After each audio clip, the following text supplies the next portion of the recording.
నమస్కారం గురూజీ. శ్రీమాత్రే నమః. గురూజీ, అమ్మవారిని అతి ప్రీతంగా పూజించే వాళ్ళు ఉంటారు కదా, వాళ్ళకి అమ్మవారి గజ్జల సప్పుడు అండ్ అమ్మవారు ఒంటరిగా వీళ్ళు ఎక్కడైనా బయటకు వెళ్ళినప్పుడు మిడ్ నైట్ లో వెనక వచ్చినట్లు అనిపిస్తూ ఉంటుందంట అనేది నేను కొంతమంది దగ్గర విన్నాను. అది ఎంతవరకు నిజం కొంచెం చెప్పరా? ఖచ్చితంగా అమ్మ, దీన్ని ఉపాసన అంటారు. ఉపాసన అనేది చాలా లోతైనటువంటి విషయం. అందరూ అనుకుంటాడు ఉపాసన చేస్తున్నారు కాదు. ఉపాసన చేసేటప్పుడు పరీక్ష కూడా ఉంటుంది మనిషికి. ఆ పరీక్షలన్నిట్లోనే అధిగమించగలిగితే నిజంగానే మీరు అన్నట్టుగా వెనకాతలే ఉంటుంది. అందరికీ ఉంటుంది. ఇప్పుడు ఎలా అంటామా, ప్రతి వ్యక్తికి ఉంటుంది, కానీ ఉపాసకుడికి ఇంకా ప్రత్యేకంగా ఉంటుంది. అయితే ఉపాసన చేసేటప్పుడు అమ్మవారు పరీక్షిస్తుందా అంటే కాదు. బాగా అర్థం చేసుకోండి. ఇప్పుడు మీరు చూడండి, ఒక సీఎం ఆఫీస్కి వెళ్ళాలి. సీఎం ఆఫీస్కి వెళ్ళాలి, సీఎంని కలవాలంటే దాని కింద వ్యక్తులు కొంతమంది ఉంటారు, పిఏ, ఇంక దాని తర్వాత రకరకాల వాళ్ళందరూ మిమ్మల్ని చెక్ చేస్తారు. ఫస్ట్ గేట్ దగ్గర నుంచి మిమ్మల్ని చెక్ చేస్తారు. మీరు లోపల ఏమైనా తీసుకెళ్తున్నారా, మీ బ్యాగ్లో ఏముంది, చేతిలో ఏముంది చెక్ చేస్తారు. లోపలికి వెళ్ళాక మీ ఫామ్ ఇవ్వండి అంటారు. ఏమిటి, మీరు దేని గురించి కలుస్తున్నారు, మీరు ఎక్కడి నుంచి వచ్చారు, ఇది సీరియస్ మ్యాటర్ అయినా ఉత్తినే వచ్చారా చెక్ చేస్తారు. దాని తర్వాత ఇంకో లెవెల్లో అడుగుతారు. ఈ టీం ఒక 5-6 మందో 10 మందో ఉంటారు సీఎం కింద. వీళ్ళందరూ జెన్యూన్ అనుకుంటే అప్పుడు మీరు సీఎంని కలవగలుగుతారు. లేదా ఒక కలెక్టర్ అయినా కూడా ఇదే ప్రాసెస్ ఉంటుంది. మ్యాక్సిమం డైరెక్ట్ పోయి గబాలను ఆయన అట్ట కుర్చీలో కూర్చుని మీ పోయి కలవడం కుదరదు, సచివాలయంలోనో లేకపోతే ప్రజాభవన్లోనో. అంటే ఒక సీఎంని కలవడానికే మీకు ఇంత ఇది ఉన్నప్పుడు, ఒక కలెక్టర్ను, ఒక దేవత అమ్మవారు, ఆవిడ్ని మీరు ఉపాసన చేస్తున్నారు అనుకోండి, ఆవిడ దగ్గరికి చేరడానికి he or she eligible are not, మీరు దానికి ఎలిజిబులా కాదా అనేటువంటి కింద గణాలు చూసుకుంటాయి.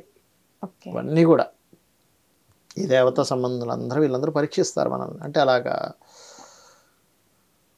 ఫస్ట్ అమ్మవారి ఉపాసన చేసినప్పుడు మీరు గమనించండి, రకరకాల మోహాల వైపు వెళ్ళేటువంటివన్నీ పరిచయాలు అవుతుంటాయి. అంటే నేను మీకు ఉదాహరణ చెప్తా. ఏమిటంటే, ఒక పురుషుడు ఉపాసన చేస్తున్నాడు అనుకోండి, బాగా ఒక అందమైన అమ్మాయిలు పరిచయం అవుతారు వాళ్ళకి ఫస్ట్. అదే మనకి పాతకాలంలో ఇంద్రుడు ఒక బ్రహ్మను ఉర్వశను పంపించినట్టుగా చూపిస్తారు చూడండి కొన్ని సినిమాల్లో.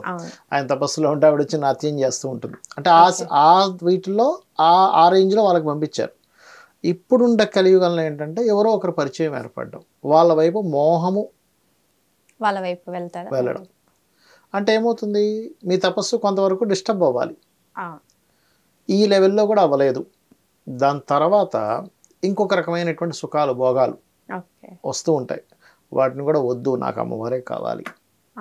లేదు వీళ్ళ కర్మ అనుకోండి. ఇది కర్మ అంటే ఇన్ సెన్స్ వాళ్ళతో మాట్లాడాల్సిన పరిస్థితి ఉంది, ఏ శ్రీమూర్తి వచ్చింది వాళ్ళతో మాట్లాడాల్సిన పరిస్థితి ఉంది, లేకపోతే ఇంకోటి ఎక్కడికో వెళ్ళాల్సి వచ్చింది. ఇప్పుడు ఫ్లైట్లో వెళ్తారు ఎక్కడికో, ఏ అమెరికాకు వెళ్ళి ప్రవచనం చేయాలి.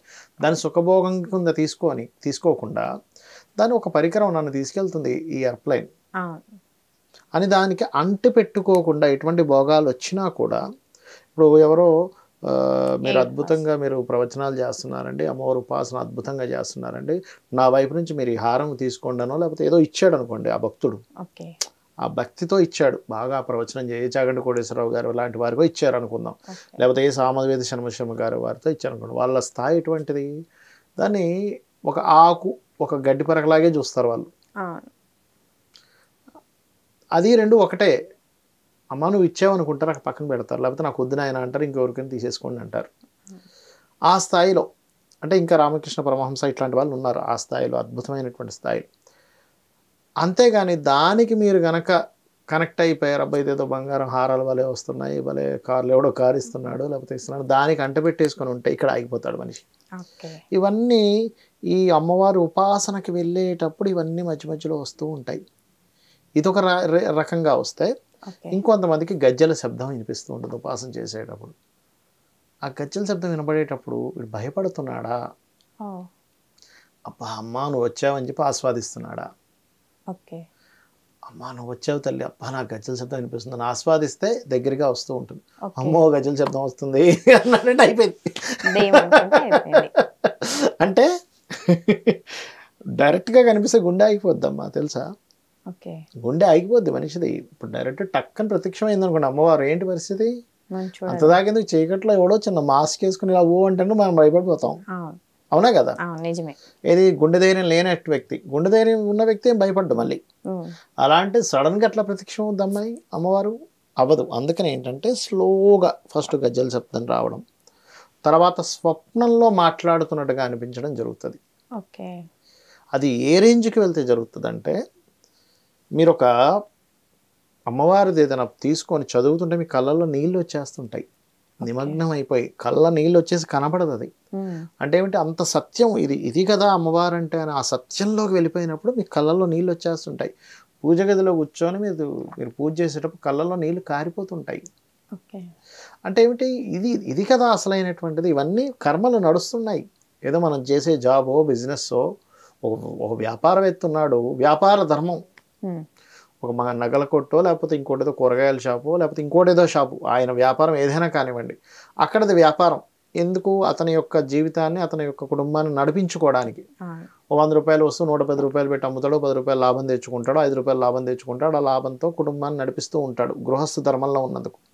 ఇక్కడికి వచ్చేసరికి అమ్మ నువ్వే కదమ్మా ఇదంతా నడిపించేది, ఇప్పుడు నేను చేస్తున్నా, కస్టమర్ రూపంలో నువ్వే వస్తున్నావు, కస్టమర్ ఇచ్చే రూపాయి నువ్వే, ఆ రూపంలో వచ్చేవి తల్లి అని ఫీల్ అవుతుంటాడు.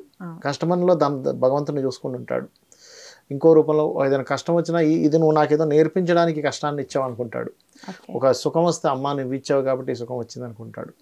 ఇలా అయిపోయి పేపర్ పట్టుకోగానే ఇలా చూస్తుంటే కనకతార స్తోత్రం చదువుతున్నాడు, లేకపోతే లలిత సహస్రనామాలు చదువుతున్నాడు, శ్రీమాత, శ్రీ మహారాజ్ని, శ్రీమత్ సింహాసనేశ్వరి, లేకపోతే కণ্ఠస్థం వచ్చు అనుకోండి, చదువుతుంటే అమ్మ నువ్వే కదమ్మా జగన్మాత, సింహాసనం మీద కూర్చున్నావు, మొత్తం ఈ విశ్వాన్ని మొత్తం నువ్వే నడిపిస్తున్నావు, చిదగ్నికుండ సంభూత అందులోంచి వచ్చావు కదా తల్లి, చతుర్బాహు సమన్విత 4 చేతులతో ఉన్నావు కదా, మనం నిమగ్నం అయిపోయి మనసు మొత్తం అలా లీనమైపోయి అలా ఉండిపోతారు. అప్పుడు ఆ స్థాయికి వెళ్ళిపోయినప్పుడు మీకు గజ్జలు చెప్పుడు వినిపించినా, అమ్మవారు కనిపించినా, లేకపోతే స్వప్నంలోకి వచ్చి మాట్లాడుతుంది అమ్మవారు. ఇంకా గొప్ప గొప్ప వ్యక్తులకైతే నిద్ర లేపేది వచ్చి పొద్దున్నే వచ్చి లే తెల్లారైంది 3:30 అయింది లెగు అని అంటే అబ్బా లేస్తానాకని చెప్పి అటు తిరిగి పడుకోవడం, మళ్ళీ అటు వచ్చి లేపుతుంటే నవ్వడం, ఇట్లాంటివన్నీ చేసిన వాళ్ళని చూశాను. అంటే దేవతా శక్తి 100% ఉంది, భగవంతుడు లేడు అనేటువంటిది లేదు, 100% ఉంది. ఎంత నాస్తికత్వంలో ఉన్నా, ఎన్ని మాటలు మాట్లాడినా ఏదో శక్తి ఉందండి అంటారు, ఏదో పవర్ అయితే ఉందండి అంటారు. ఆ ఏదో ఉన్న పవరే భగవంతుడు. ఓకే, అలాంటి వాళ్ళకి మీరు ఉపాసన చేసుకుంటూ వెళ్తూ ఉంటే, భక్తి వేరు ఉపాసన వేరమ్మా. భక్తి మార్గం ఈజ్ డిఫరెంట్. మీరు దానికి స్తోత్రాలు అవేం చదవక్కర్లేదు, భక్తి మార్గంలో కూడా భగవంతుని తరిస్తాడు. ఉపాసన ఈజ్ డిఫరెంట్. అంటే ఒక సిస్టమేటిక్గా కొన్ని సాధనలు చేయడం. ఈ 2 మార్గాల్లోని కూడా భగవంతుడు కనిపిస్తాడు. ఏం ఉట్టి భక్తి మార్గంలో కనబడ్డానే ఉపాసన మార్గంలోనే కనిపిస్తాడు అనుకోవడానికి లేదు. మీరు భక్తిగా ఏం చేస్తున్నా భగవంతుడు మీకు ఏదో రూపంలో కనిపిస్తాడు. అయితే అది మీరు చేరుతున్నటువంటి స్థితి బట్టి ఉంటుంది. స్టార్టింగ్ స్టేజ్లో కనబడాలని రూల్ లేదు. ఎందుకంటే మీరు అసలు అక్కడ దాకా చేరుకోలేదు. మీరు తిరుపతికి వెళ్లకుండా తిరుపతి కనబడాలంటే ఎక్కడ కనిపిస్తుంది? ఒక 700 కిలోమీటర్లు ప్రయాణం చేస్తే తిరుపతి మీకు కనిపిస్తుంది. అంతే కదా. ఇక్కడ నుంచే లేదండి అంటే ఎక్కడ ఉంటుంది? ఇక్కడ హైదరాబాద్లో కూర్చొని మీరు తిరుపతి లేదండి అంటే ఈ ప్రయాణం ఎలాగో ఆ ప్రయాణం అలా. చాలామందికి నేను చూశాను, ఎక్కువ లలిత సహస్రనామాలు చదువుకోగా ఏమండి నాకు అదే మైండ్లో తిరిగి ఆఖరికి నాకు తెలియకుండానే లలిత సహస్రనామాలు రెగ్యులర్గా చదివే వారికి ఏమవుద్ది తెలుసా అమ్మ, కళ్ళ ముందు జరగబోయేది కనిపించడం నేను చూసా. కొంతమందికి కళ్ళ ముందు కనిపిస్తుంటుంది జరగబోయే అంశాలు.